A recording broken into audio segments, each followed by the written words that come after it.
everyone, and welcome back to my channel. In today's video I'm going to be talking all about metaphors, and I decided to talk about this after reading this magazine here, Philosophy Now. It's a very, very difficult magazine. God, it taxed my mind. It's really difficult. Yeah, very complex, very academic, but I get this magazine every now and again, not that often, but every now and again I like to buy these magazines. And it had an interesting article in here all about metaphors called Humanity, Metaphor and a Recursive Mind. Brian King wonders what there is about human minds that's unique to us, and he argues that it's metaphor, the ability to think metaphorically and recursively. I'll come on to recursion in next week's video because I'm focusing here on metaphors. He says that makes us distinctively human. Now, metaphors, as is well known, is something that autistics often struggle to understand, some more than others, because obviously autism affects different people in different ways. So some people's autism profile will mean, in some people's autism in their profile, in terms of how autism individually affects them, will mean that they really struggle to understand every single metaphor, like the smallest little thing they would take literally. Other people with autism might not be quite as literal, but are likely to still take some things literally, and you know, there's everything in between, because we're all really very different. But it is the case that the vast majority of autistic people will struggle in at least some way in terms of understanding sort of poetic, figurative language, at least when children, and very often throughout one's life to at least some extent. Or it certainly doesn't come naturally to most autistics anyway. So speaking personally, now I'm an adult, I do understand many common metaphors, just simply because, you know, age and a sort of developmental process, you do eventually learn these things, and I guess because I am quite motivated to learn metaphors, and I am quite inherently interested in the English language, and verbal abilities are a relative strength of mine, so although metaphorical language does not come naturally to me, and I do have to work a lot harder than non-autistics to kind of understand it, I have put in a lot of work over the years in trying to better grasp poetic language. It helps, of course, that my dad, he's retired now, but he used to be an English teacher, and he spent a lot of time with me through my teenage years, helping me understand common metaphors, innuendo and all of those things, because I really struggled in my English lessons in understanding the sort of poetic side to language. I really struggled. I couldn't understand, you know, I really struggled with comprehension. That was a real problem of mine at school. But you know, so if my dad didn't give me all of that help, you know, around sort of like GCSEs, I wouldn't have, you know, I wouldn't have done as well, because I did end up, you know, getting quite a good grade. Actually, what did I get in English? No, I did very well actually in English at GCSE. I got an A. For English, hang on a minute, yeah, for English literature I got an A, and for English language I got a B. I wouldn't have got that grade at all if it wasn't for the work my dad put in through all of that, you know. So, and a lot of it as well is that I'm very good at kind of sort of memorising and kind of rote learning. My dad would write out lots of essays that I again sort of learn off by heart and everything like that, but he put in a lot of really hard work in there, and if I didn't have a dad doing that, you know, there's no way I would have done that well, because I did really struggle on my own to kind of understand these things. So that obviously paid off, and you know, I've learnt a lot more metaphors and things like that as I've got older. And indeed, I often actually use metaphors myself in my language, the metaphors that I have actually learnt.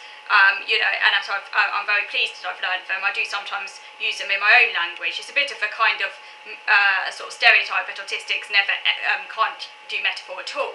I mean, certainly it applies to some autistics. There will be autistics out there, depending on, you know, their particular profile, there will be autistics out there who just can't use metaphor at all. Absolutely cannot use them. They do exist. There are autistics like that. But you know, that's just one type of autism, and we're also varied. Well, in general, I should say, I don't think we can ever use the word all with autism, but in general we do struggle with metaphor. The way that affects us will vary enormously. So I do often use metaphors myself for ones that I have learnt. You might sometimes catch me using them in videos sometimes. And as I say, this is thanks to my interest in words and literature, good memory, and experience. However, as a child, and still as an adult, I haven't outgrown this. I don't think I ever will outgrow this, because, you know, it's not like you can ever outgrow the core problem. I did often take sayings literally, you know. I was very literal as a child. And I think that autistics don't intuitively understand non-autistic metaphors in the same way that non-autistics do. And we have to work harder to learn them. That said, over time it is possible for us to learn their meaning, so long as we have the time and motivation to process them. I think that's key. We don't tend to process metaphors instantaneously. We have to work at them. It takes us a lot longer to understand their meaning than a non-autistic, which is why on first hearing them, if we haven't heard them before and we haven't yet gone through that processing time, our default reaction is usually to take them literally. And indeed, there have been occasions of that in my life. I might talk about this further maybe at another time, but you know, I have been known to take things literally on, you know, many times, you know, in my life. As an adult, I will sometimes still take sayings and idioms literally. This does still happen, although far less frequently than I did when younger. So, as I was mentioning, and I was recently reading his Philosophy Now magazine here, and I read that article about metaphors and whether they are what makes us distinctively human, although of course that is very, very debatable. The article explains that, I quote, "Metaphors enable us to see things of one type in terms of things of another type, so that our understanding may be improved.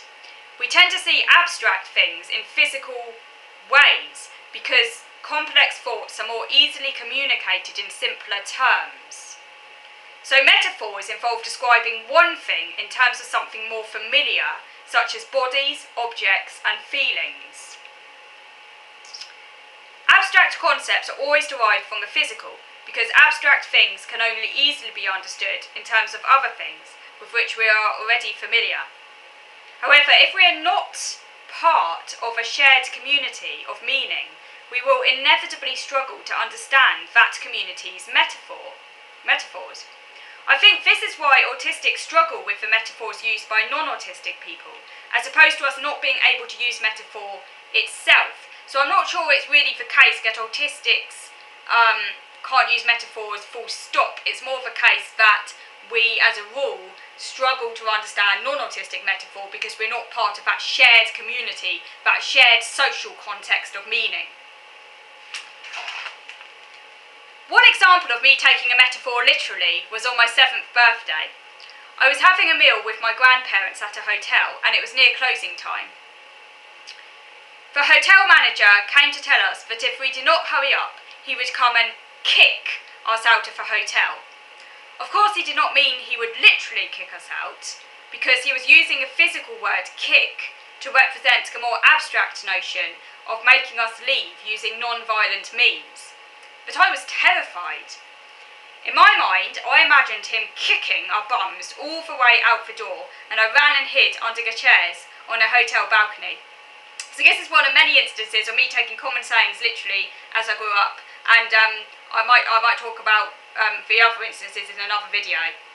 And I still fall for this on occasion as an adult, particularly when taken off guard or when I'm not processing information very well. So I'm moving on now to video number 2 to carry on talking about metaphors. So moving on to video number 2 now.